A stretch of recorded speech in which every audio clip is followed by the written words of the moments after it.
Mendoza. Present po. Obmina. Obmina.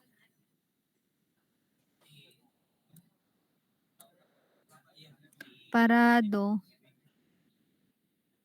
Present po. Pasakian. Present po. Pentinyo. Present po. Rosales. Bago nung enroll ka? Yes po, ma'am. Present po.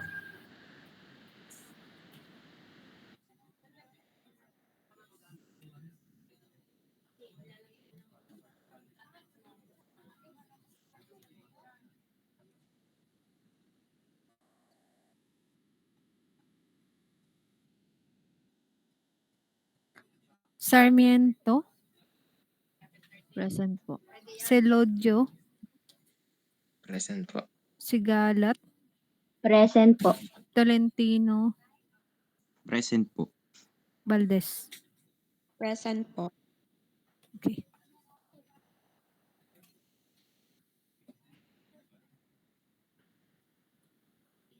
Ayan. So, kayo ay 30.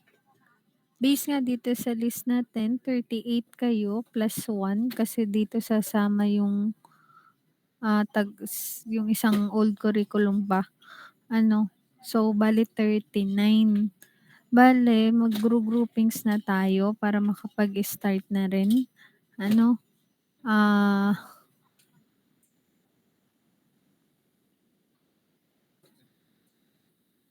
bang gusto ninyo? Kayo na lang yung mag-group ng inyo? Or ako? Ako na yung mag-group sa inyo. Kanya-kanyang pili na lang? O kanya-kanya na lang pili. So, kaya lamang So, may mga kaklase kayo na yung mga third year dito, meron po kayong kaklase na higher year.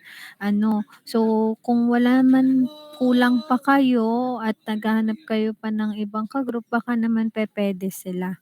Baka naman kasing maiwan ang mga ito kasi nga walang ibang may gustong mag-group sa kanila. So, since kayo ay 39, dapat ay ilang grupo yon? Kung 8. So, dapat 8 groups kayo na yung isang group ay 4 members lang. Kasi nga, hindi kayo divisible by 5. Okay po? So, mamaya, o kaya ngayon, mag-ano kayo ng Google Sheet at ilistan ng kung sino-sino yung magkaka-group. So, yung coordinator ninyo na lang ang mag-compile. Okay po? Noted po, ma'am. Ayun. Okay? So, start na muna tayo sa discussion. Mamaya tayo dun sa mga topic or baka ang gawin ko na lang din ay doon sa inyong Google Sheet na i-forward sa akin, di ba, list of groups.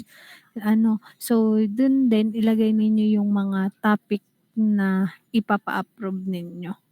Okay? So, tapos i-browse ko. Okay po, ma'am. Yan. Okay. So, ang una nating topic is about referencing and bibliography. So, ano ba yung pinagkaiba ng referencing and bibliography? So, kapag kasi sinabi nating referencing, ganun din. Meron kayong mga nabasa na gagamitin ninyo sa study, pero yung pagre-reference ninyo or yung pagsasite ninyo is directly nandun na sa body ng paper. Anong inyong paper? Well, ang bibliography, siya yung comprehensive list. Nandun na lahat-lahat para siya yung compilation lang lahat ng inyong references. Doon na ilalagay nyo naman yun sa end ng page ng end ng paper ninyo. So, meron tayong mga iba't ibang ginagamit na mga software na ngayon. Even nga kapag sinearch nyo lang siya sa internet, makikita nyo na yung share tayo ng screen.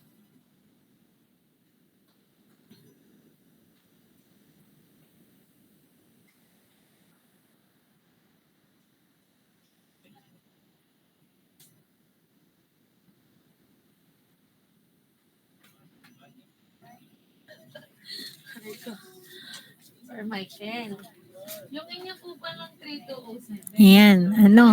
So kasi ang ginagamit natin ay, ano ba, ang gamit natin, APA or Harvard. Ano, so yung American, anong ibig sabihin ng APA? Sino nakakaalam ng APA?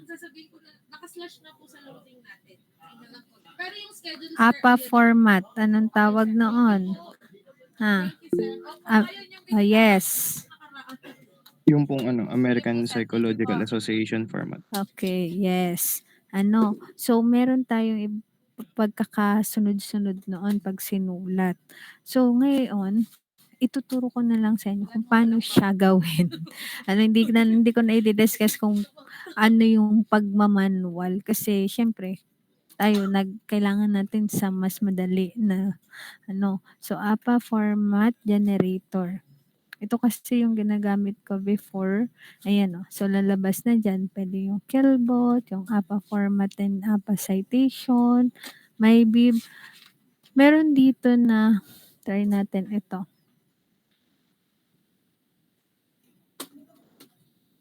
Ayan. Ito yung gamit ko dati. Dito makakapili kayo. So, dito tayo sa pinaka-latest, sa APA 7. So, Chicago, Harvard, ito pwede.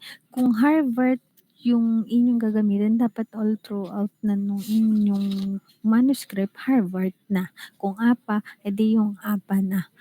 So dito pwede ka maglagay ng website, ng book, ng journal, videos, or more. So, for example, kawari tayo, design and development of, may binasa tayo kunwari article regarding sa mga kunwari punching machine. Ayan, kunwari ito.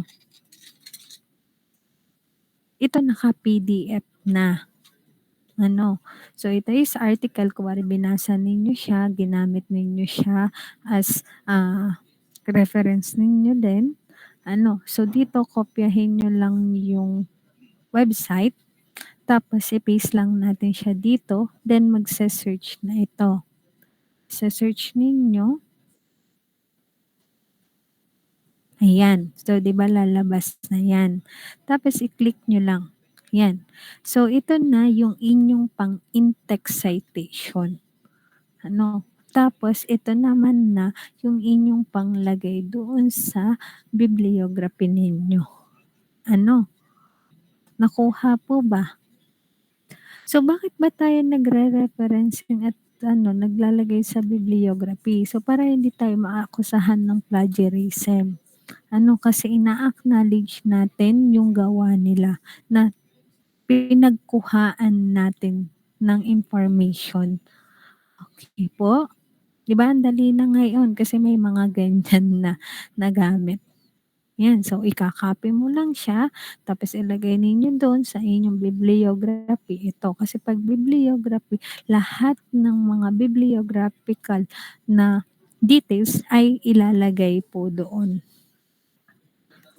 Nakuha po? Opo, ma'am. Yes Ayan. po. Ito since wala siyang date, kaya siya ND. So, ND meaning no date. Ito naman, et al. Kasi marami yung author. So, dito si Sonawane, si Chowdhury, si Duse, Debate. So, ang dami nila. Kaya kapag citation na siya, hindi mo siya isusulat lahat. So, siya ay naka-et al. And then, pag et al, ang may tuldok po dito is al. Hindi yung et dot tapos may al dot. So, tingnan niyo yung pagkakasulat niya. So, itong mga in-text citation, kaya sinabing in-text. Nasa loob nga nung text. Okay? Ayan. So, tingnan din natin, what if naman Harvard ang gamitin natin? Saan na yun? Usually kasi yung mga article naka-PDF na yan. Yan, naka-Harvard to. Yan. Ito din.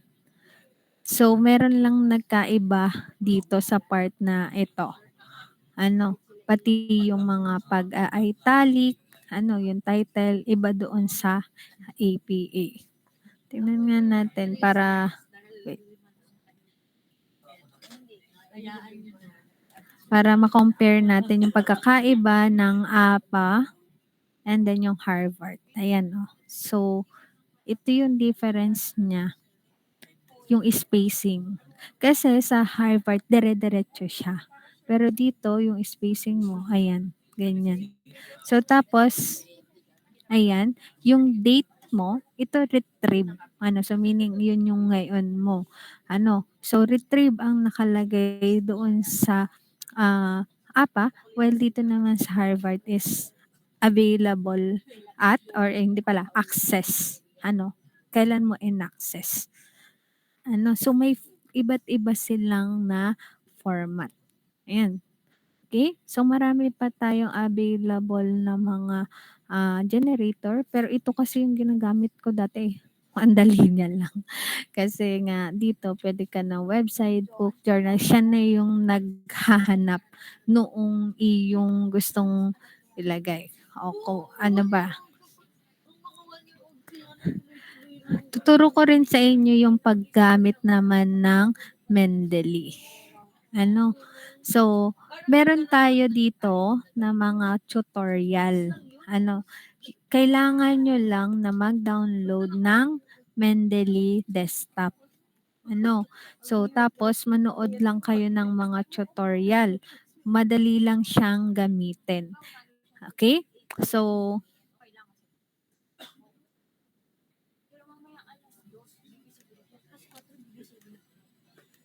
i-open ko yung app ko.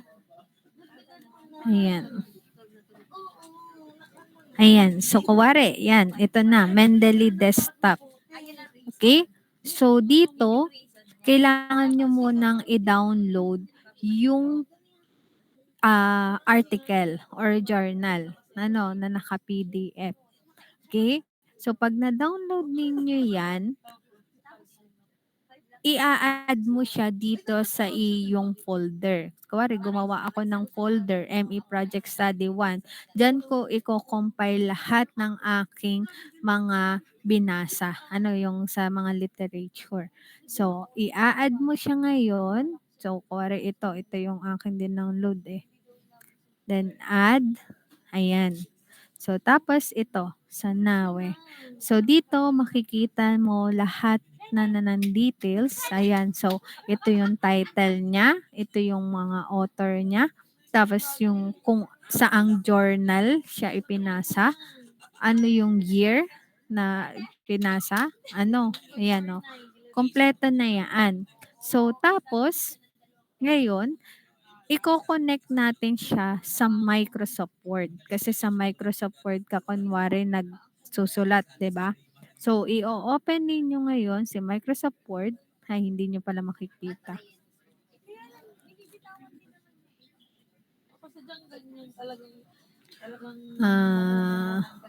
Entire screen. Oo, para lang masanay siya. Hanggang ngayon, ganun ba din? Okay, so kunwari may sinulat kayo regarding doon sa inyong binasa na na article. So ngayon, meron tayong references diyan. Dito, meron pwede ka dyan na mag-insert ng citation. So, insert citation. Are you sure you want to replace the following citation? Yes.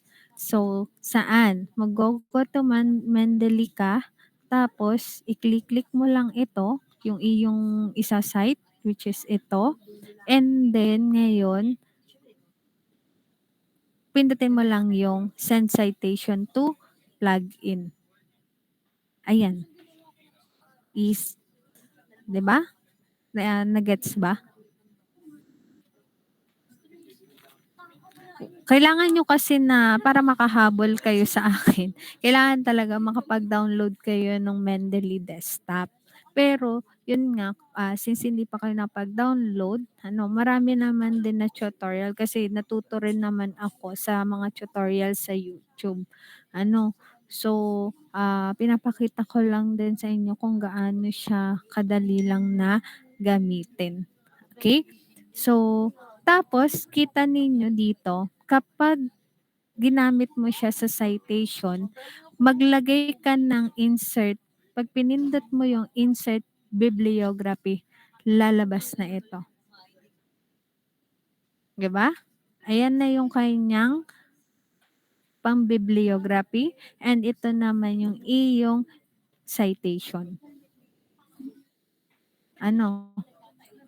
Okay? Nakuha po ba? Opo. Yan ay kuwari, meron ka ulit, ginamit ka ulit.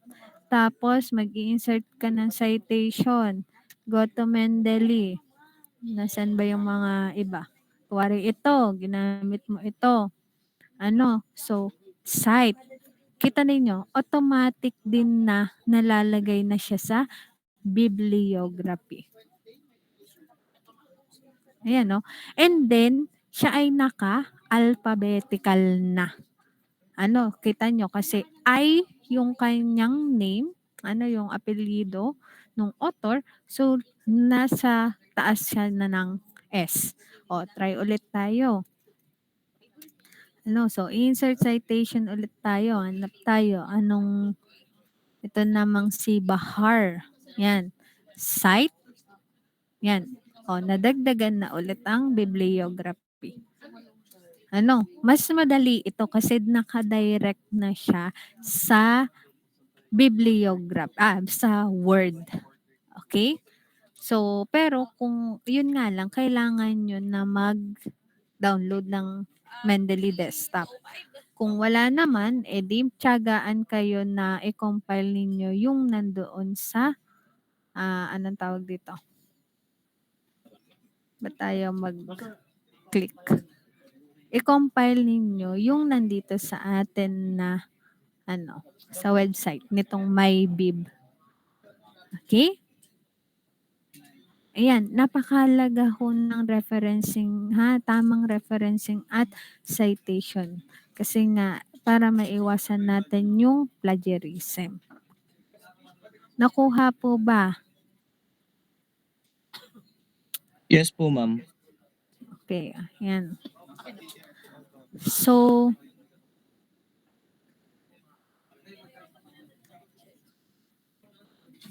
yan. So, what is referencing? Ayan. Whenever you write an assignment at university, you will probably be expected to use information from different sources to support and develop your thinking. Minsan ginagamit kasi natin ito, as validation. Na tama yung ating naisip, yung study natin. So kaya sabi dito, support. Para bang supporting documents. Na kapag binasa nung mga reader, yung paper ninyo, pwede silang magtingin doon sa iyong mga nilagay na references, para basahin din nila yun. Referencing is a standard practice used in academic writing to show your reader which ideas you have gathered from other sources and where those ideas came from. Hindi pa pwede nakakaunti lang yung mga references ninyo. Ang haba ng paper ninyo pero kakaunti lang yung kinuha yung mga references ninyo. So meaning baka kasi kinopya ninyo halos doon sa isang article na yon or isang thesis yung nilalaman ng inyong paper. Dapat talaga marami yan. So, why do we reference? Para ma-demonstrate natin yung good research conduct. Yung ethics natin. Na hindi tayo nangopya. ano, na ina-acknowledge nga natin yung sources natin nung mga ideas na inilagay natin sa ating paper to show the range of ideas and approach you have found and thought about, and to tell your reader where they can locate those sources. Ano? So, parang maiwasan nga natin yung plagiarism, so nagre-reference nga tayo. What is plagiarism ba? So, it is the intentional use of someone else's idea, words, or concept in your assignment work, thesis, or dissertation report. The best way to avoid being accused of plagiarism is to acknowledge the resources upon which you have based your idea. So ganun kahalaga yung referencing, kasi kung hindi kayo maglalagay ng reference at kinuha mo lang naman yung mga ideas na yon doon, so mapla-flag kayo as na nag-plagiarize. Pwede kayong makasuhan diyan. So next, plagiarism most commonly exists in 4 ways. When the work submitted or presented was done by someone other than one submitting the work. No. When the work submitted daw or presented was done by someone, hindi mo gawa. Yan, plagiarism yan. If the whole work, such as an essay, is copied from some other sources, copied lang, hindi mo inanalyze, hindi mo pinaraphrase, so kinopy-paste mo lang talaga, plagiarism po yan. So when part of work are taken from another source and no reference is made to the original author, plagiarism din yan. Okay? Hindi mo siya minention. Yung author or kung saang source siya. So, even yung mga paggamit ng mga pictures, mga photos na kinuha ninyo sa internet o kung ano man, so pag hindi ninyo yun sinorse, naglagay kayo ng source or ng reference, so plagiarism din yun. Kaya 'di ba yung kuwari nagpo-post sa mga Facebook, sa mga na hindi naman sila yung original, so 'di ba naglalagay sila ng CTTO, credit to the owner, like that, So, next, if a student submit or present work in one course which has also been submitted in another course, kuwari parehas ng ano, parehas ng requirements si isang course o isang subject at yung isa din, parang nag-narrative, may pa-seminar. So, yung seminar na yon gagamitin, parang combined siya, kunwari PPT at ME Lab 3, kunwari ganyan. So parehas pinagawa kayo ng narrative report. Tapos ang ginawa naman ninyo, parehas lang ng ipinasa ninyo. Okay? So plagiarism din po yun. Okay? So, and has not sought approval from the course coordinator to do so, this is also plagiarism. Yan. So malawak po yung plagiarism na yan. Hindi lang ibig sabihin nag-copy-paste ka, yun lang yun. May iba pang kino-consider din na plagiarism. So when do we reference?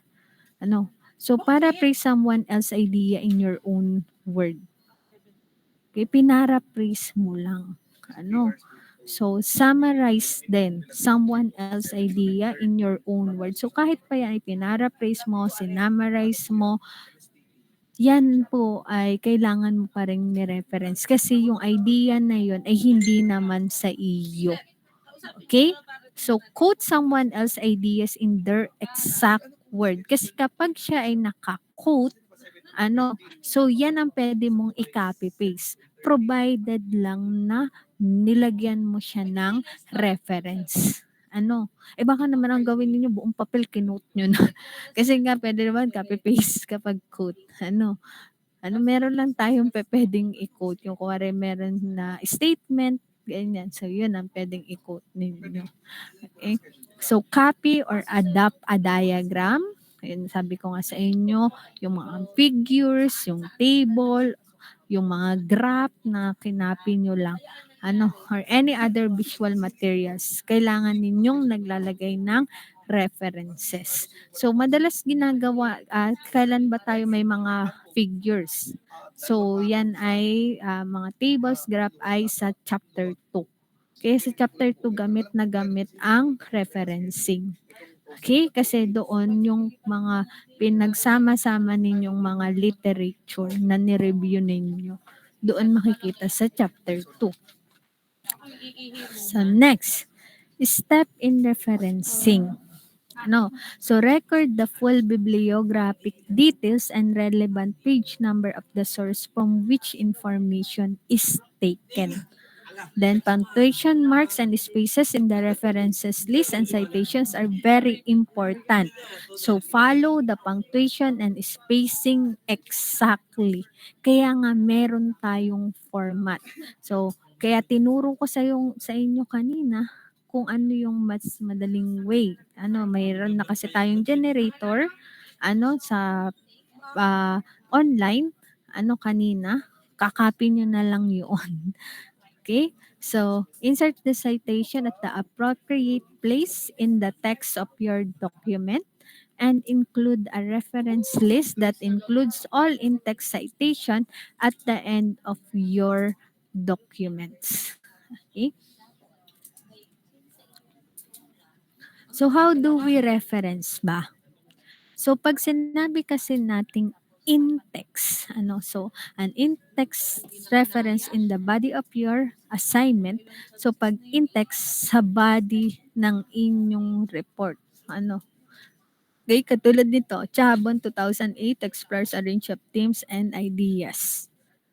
Pero pag sinabi nating full reference details, ito na yung makikita nyo naman to doon na sa dulo ng inyong paper. So, an in-text references is provided each time you refer to ideas or information from another source and includes the following details. So, mga natin doon, yung author's family name. Do not include given names. So, family name lang. And authoring body or organization. Kung hindi man family name. So, year of publication and then kung applicable yung page number, so isasama nyo rin siya. So, there are two main ways to present an in-text reference as shown in below, and one way gives prominence to the information by placing the references at the end of your sentence in bracket. Ayan. So, hindi siya bracket, parenthesis. So, universities can play an active role in finding solution for climate change. Tapos, ito yung iyong in-text reference. Nasa dulo. So, pwede din naman na nasa unahan siya. Pero ganito yung inyong pagkakagawa. So, family name, nasa labas na siya ngayon nung parenthesis. Kasi dito sa dulo, pag dulo, buong family name, year, at yung page nasa parenthesis. Pero pag dito sa pag nasa unahan nga, nakalabas yung family name sa parenthesis. Argues that university can play active role in finding solution for climate change. Yan. So, including page number. So, page number are included when you quote part of a source word for word. Summarize or paraphrase an idea from a specific page or pages. And then refer to the tables, figures, images, or present specific information like dates or statistics. So doon ninyo isasama yung page number. Kapag daw kayo ay nag-quote, nag-summarize or paraphrase, or nagre-refer kayo doon sa mga tables, figures, or yung mga iba pang mga visual materials. Okay? So the reference list is titled references and is arranged alphabetically by author's family name or title or sponsoring organization where a source has no author. A single list where books, journal, artists, and electronic sources are listed together. So the main elements required for all references are the author, year, title, and publication information. So ganito yung pagkakasulat. Single line spacing kapag ito. Then after noong isang reference, leave space between each entry. So may space na malaki. Enter, then enter, saka isusunod yung isang reference ulit. Then naka-alphabetical nga yung inyo dapat na reference. So no indentation requires in second or subsequent lines of an entry. Kaya lamang yan ay nakadepende kung Harvard or APA ang gagamitin. Kasi dito, nung tayo ay APA ang gamit natin, so meron siyang indention. Yung second line niya, third and fourth, naka-indent siya. So mapapalitan nga pala yan dito kung gusto ninyo, kung APA 7th edition or kung gusto niyo ng IEEE, meron pa yan na kung gusto nyong Harvard, meron pa yan na mga more style. Kayo yung pipili dyan. Okay? Ayan. So, Harvard reference format, pwede. May Chicago pa. Yan. So, mas madali to APA. Okay? Next.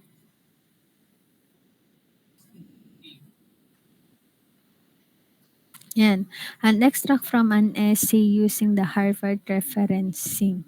So, makikita natin dito, ayan, the literal adaptation of a book to film is practically impossible. As stamp, tingnan ninyo, nasa labas yung atin na given anong tawag dito? Surname. Tapos, nasa loob yung parenthesis kasi nasa pauna siyang ng sentence.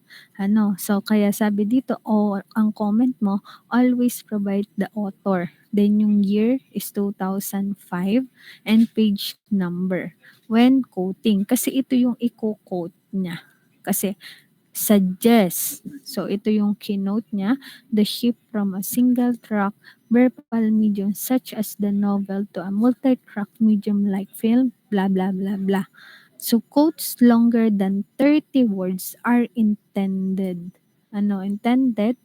Both side. Kita ninyo, hindi siya pantay dito at dito. Okay? So, and our one font size is smaller. Kung 12 yung ating gamit dito, kasi pag tayo ay nag-write ng thesis, kung Times New Roman ang gagamitin ninyo, dapat 12 ang font size. So, kung 12 to, ito ay small, one font size smaller. So, ito ay 11. Okay? So, ellipsis, that shows one or more words have been omitted. So, next, ito naman. It is puzzling then the reader and audience are so critical for adaptation which take liberties. Dito na tayo. Film adaptation of novels are frequently castigated and held to an absurdly rigorous standard of fidelity. So dito naman nakapaloob na sa parenthesis yung surname ng author kasi nga nasa dulo naman siya nung sentence. And makikita ninyo meron tayong A at B. Ano yung A at B na yon? The letter A and B have been added to the years here and above to distinguish between different sources by the same author. different yung sources nila pero same kasi yung author. Parehas din yung year na ginawa siya, pinublish. So kaya ang indication, naglagay ka na lang ng A at ng B. Okay? Diyan, makikita ninyo, lakayan natin. Yan, si Desmond and Hawkes 2006, Leach 2008, McFarlane 1996, San Nicolon. Ayan. So, ibig sabihin naman yan, several sources cited at once. So nilagay mo lahat yung mga pinagkuhaan mo na source. Ayan. Pinaghiwa-hiwalay nyo lang gamit yung semicolon. Then, judging film adaptation is ultimately, then Welehan, 1999, page 9 condensed. O, tapos nag-quote siya. An inexact science dug by value judgment about the relative artistic worth of literature and film. So, quotes shorter than 30 words are enclosed in single quotation mark. So, kita ninyo to, single ang quotation mark dyan.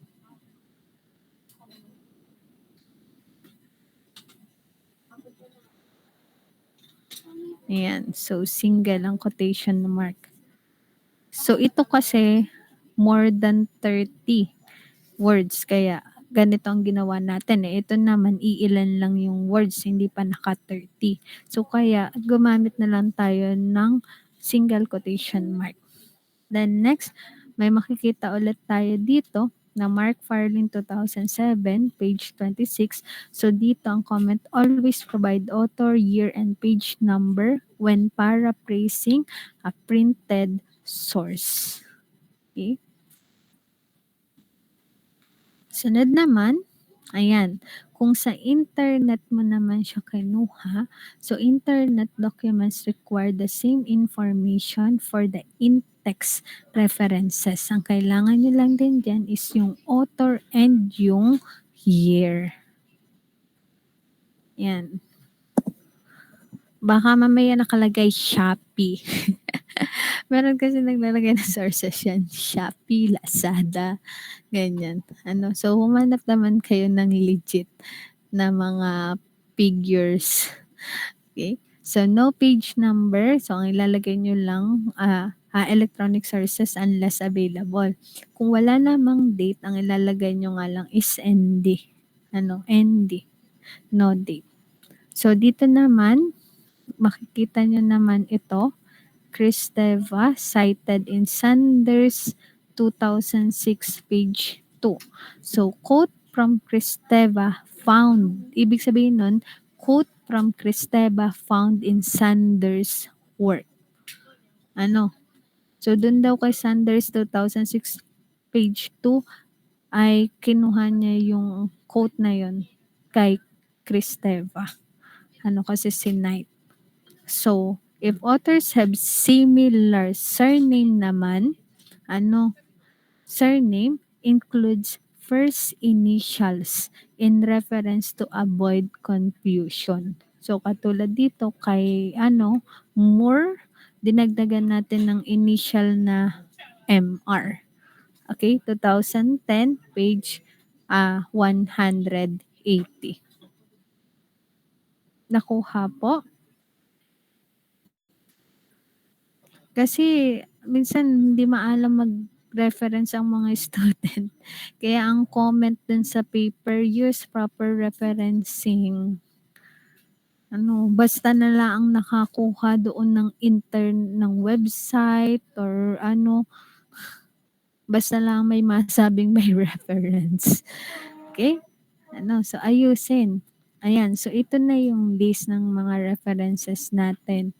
So kapag kasi sa mga bibliography na ilalagay niyo sa paper ninyo, kinakategorize na natin siya ng article, journal, website, book, nakakategorize na siya. Ayan. So, kailangan nga lang na naka-alphabetically arrange yung inyong mga ni-reference.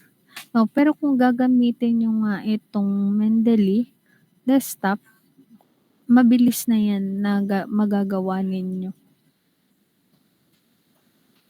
Ayan. Try kaya natin yung marami namang 1, 2, 3 et al. Bang ginamit. Ayan. Kita ninyo yung differences. Ito kasi si Sonawane et al. Ito ay maraming author. Kaya et al. Ito naman, dalawa lang yung author. Kaya gumamit tayo ng and. Ito, iisa lang yung author. Kaya kompleto. 'Di ba? Ayan. Kaya wag niyo nang pahirapan yung sarili niyo na magmamanual pa kayo. Baka lalo lang kayong magmali. Okay? So, yan. So, yan po ang ating first topic. Meron po ba kayong question? May question po ba? Hoy, sagot naman kayo. Ang hindi sasagot, babagsak. Yes. Hindi Andres. naman po sa Ano ba, paano ba yung pronounce yung name mo? Andres? Andre? Ano? Andreas po. Andreas. Okay. Yes Sige, po. yes. Ang di naman po sa topic, kung yun po sa sheet po na gagawin ko po. Ilalagay ko na lang po ba siya sa Google Space po natin? Oo, dun mo i-attach yung link nung Google Sheet. Okay po.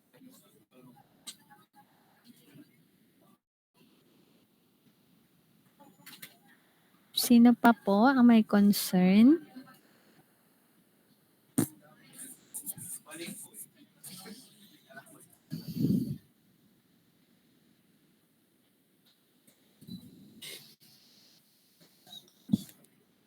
Okay. So, ang sunod naman natin is yung guidelines. Paano ba natin isusulat yung chapter 1 to 3? Ano ang pagkakasunod-sunod?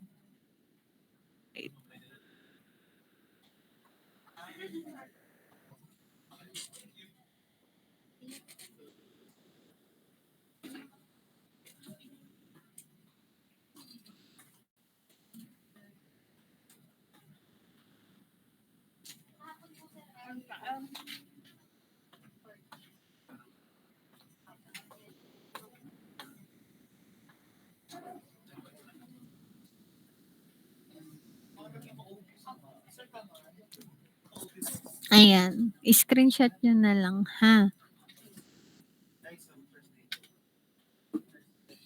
Ayan.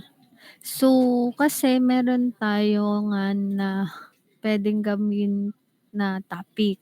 Pwede na design and development, pwedeng design and simulation, mathematical modeling, ano. So, ito yung mga content nung bawat chapter. So, una muna, mga thesis preliminaries. Ang thesis preliminaries, yan yung title page.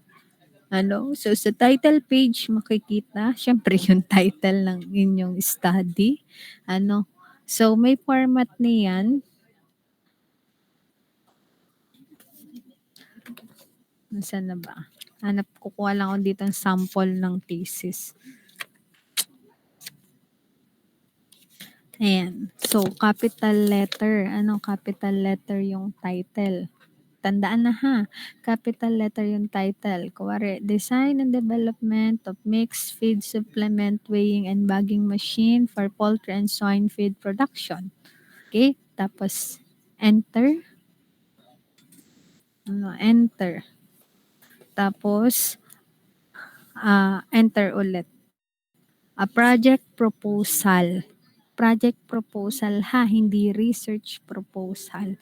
Dapat a project proposal, enter, presented to the faculty of, enter, Mechanical Engineering Department, enter ulit, College of Engineering, enter, tapos Batangas State University. Ang Batangas State University, naka-capital letter yan. Then, enter ulit the National Engineering University, enter Alangilan Campus, enter Alangilan, Batangas City. Ayan. So, mag-ano na lang kayo, magtingin kayo dun sa mga thesis dyan, kung ano yung title, kung ano yung format ng title page. So, basta ito is 12 ang font size, tapos kung Times New Roman na dapat lahat ng papel. Mas formal siyang tingnan pag Times New Roman. Kasi pwede yung Arial. Kaya lang mas recommended ko yung Times New Roman. Okay? So, tapos enter in partial fulfillment of the requirements for the degree in Bachelor of Science in Mechanical Engineering. Enter by, tapos yung inyong mga names. So, yung names ninyo ay naka-alphabetical.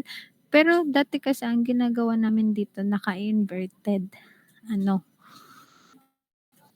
Tapos sa baba, pinakababa is yung month, ng tapos ng SEM. Kuwari kayo, May. So May, tapos 2025. Okay? Yan yung title page. Kasi, dapat tama din yun. Kasi sa hardbound, pag kayo natapos na ng project study 1, so project study 2 na, and natapos na kunwari kayo, ipapa-hardbound ninyo yan. So, yung mga nagpapa-picture dyan sa harap ng, sa harap ng flagpole, mga may bit-bit na hardbound. Yan. Ang sarap sa feeling pagtapos na yung thesis kasi pinaghirapan talaga. Okay? So, yun din. Kung ano yung nasa title page nyo, yun din yung nakalagay sa unahan ng hardbound nyo. Kaya dapat tama siya. Okay? Then, next is the approval sheet. Napakalaga ng approval sheet kasi dyan makikita kung approve ba na ni advisor at ng paneling nyo yung inyong manuscript. So, si advisor, siya yung magde-decide din kung kailan kayo pwede nang mag-defense. Based sa inyong consultation. Pag binasa ni advisor yung paper ninyo, kung makikita niya na ready na kayo for defense, pepermahan niya yan. Okay? So, magpro-provide na kayo ng 4 na copy. Pepermahan ni advisor lahat yon at ipo-forward ninyo sa akin. At para ma-schedule ko na kayo for defense at mahanapan kayo ng panel. Okay? So, next, acknowledgement. Sino ba kung ina-acknowledge ninyo dyan sa paggagawa ninyo? Sino ang mga tumulong sa pagsusulat ng inyong project study? Then, dedication. Kanino ninyo dinededicate? Sa akin pong girlfriend, sa akin pong boyfriend, Diyos ko po. Maging formal naman po tayo sa mga dinededicate natin. Okay? Then, list of tables, list of figures, kulang ito. Bago itong itong list of tables, meron pa itong table of content. Pakisingitan po, table of content. Then, list of tables, list of figures, list of abbreviation and symbols, and list of equation. Screenshot na.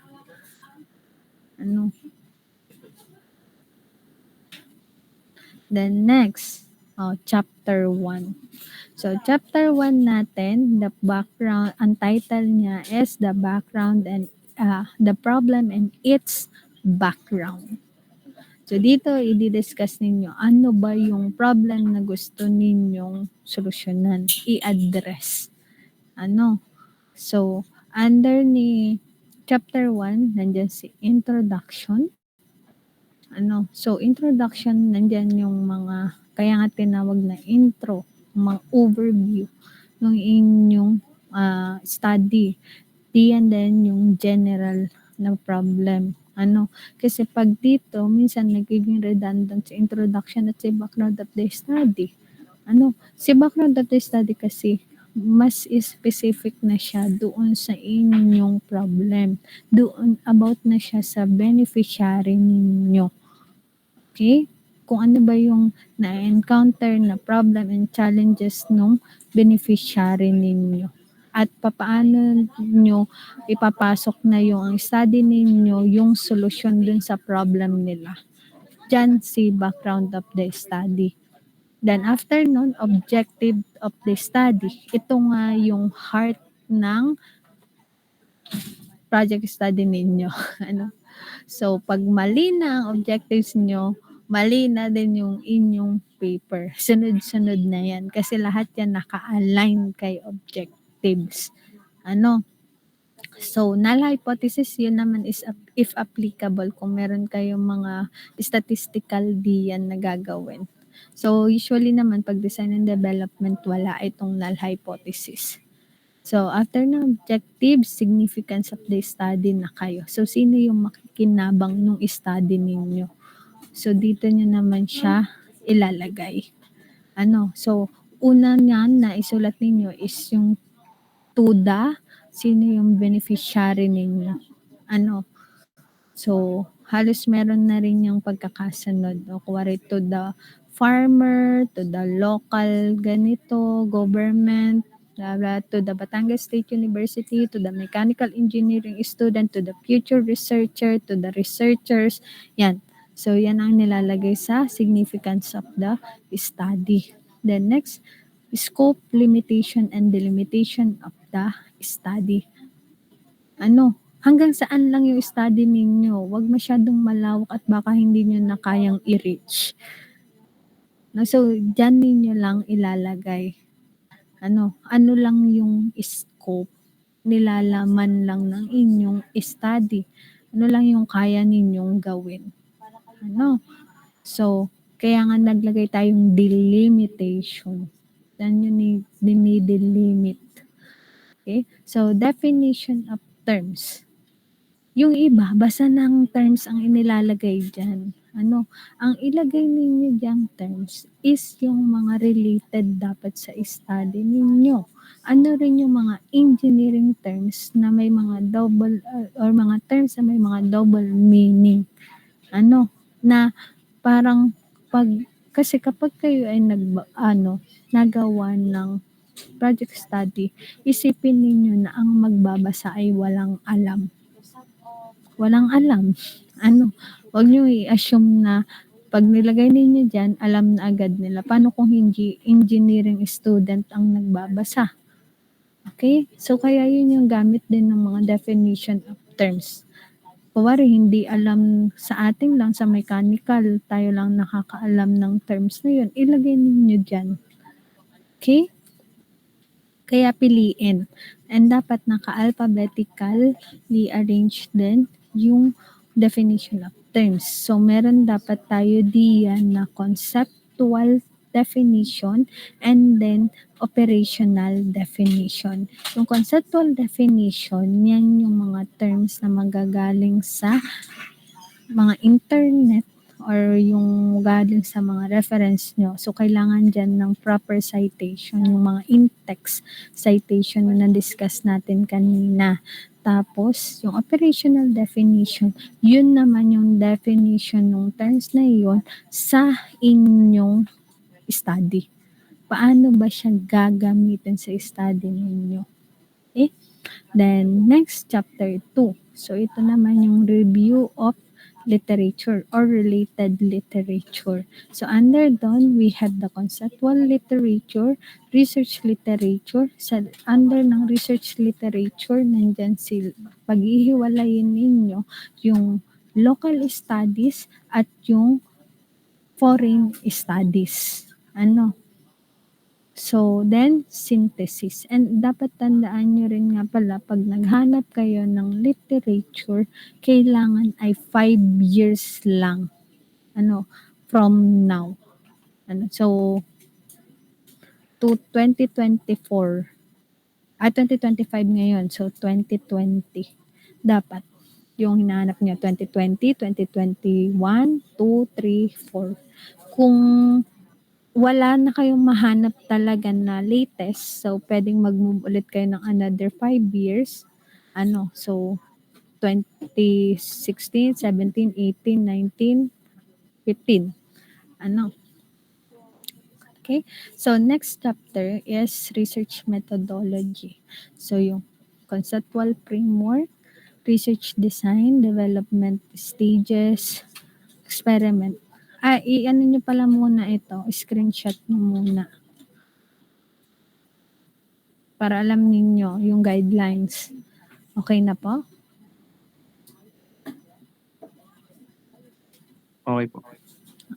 Okay, na-screenshot na. Then, sunod is ito. Chapter 3 na ito. Chapter 3. And kasunod pa ng development stage ay itong experimental testing. Kung kayo ay mag-e-experiment. Kung wala naman, pwede siyang tanggalin na. Preparation of raw materials, method of testing. Kung ito naman is statistical treatment, yung nabanggit ko kanina. Kung wala naman din kayong experiment or statistic, so tatanggalin na rin to.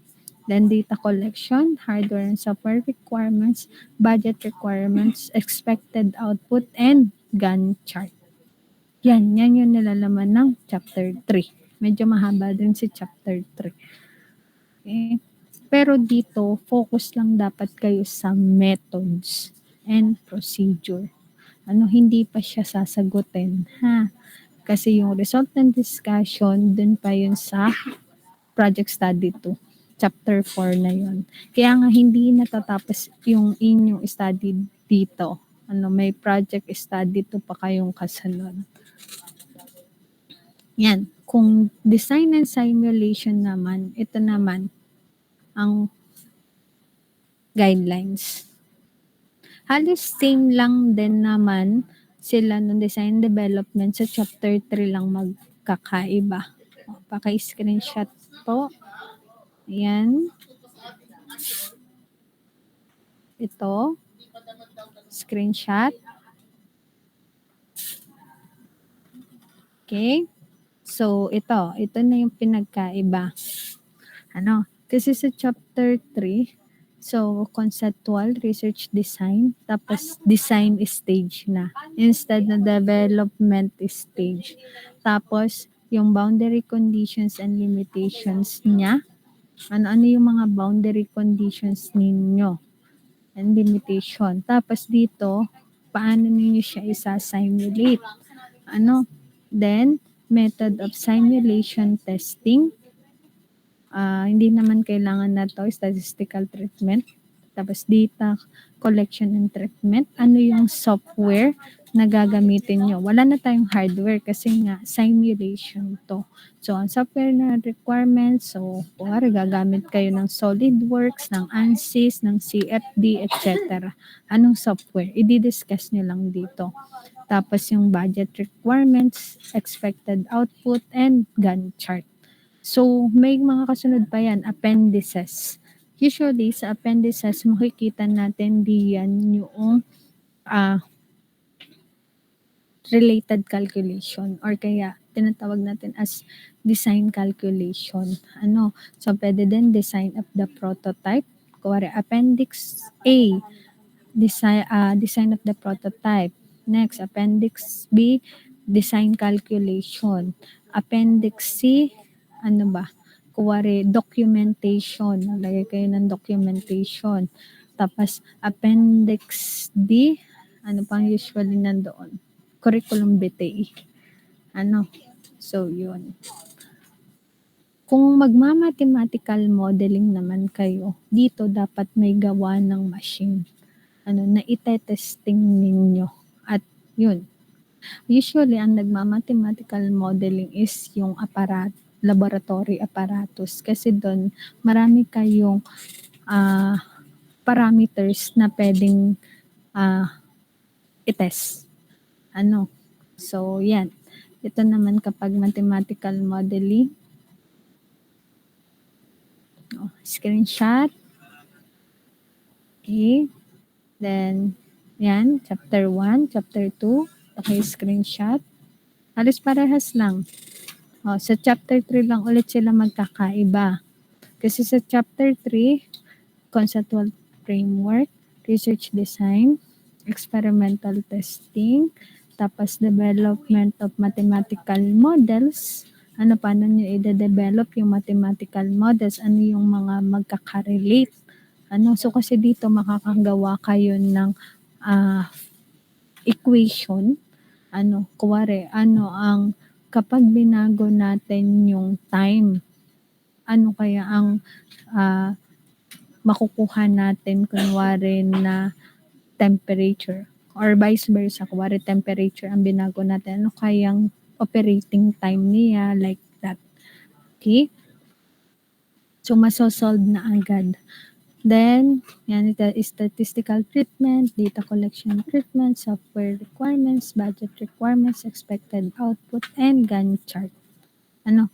So, yan ang nilalaman ng chapter 3 kapag mathematical modeling. Yan. So, itong number 4, wag na. Kasi hindi naman tayo nag-experimental research.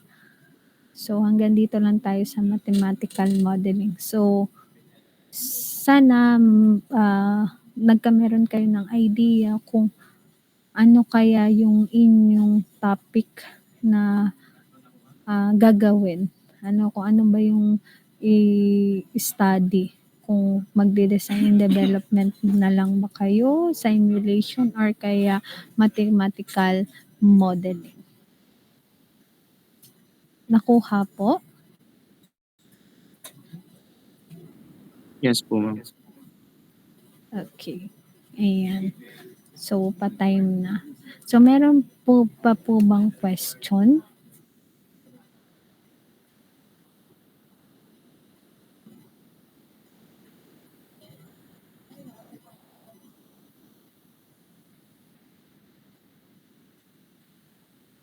Wala naman na po.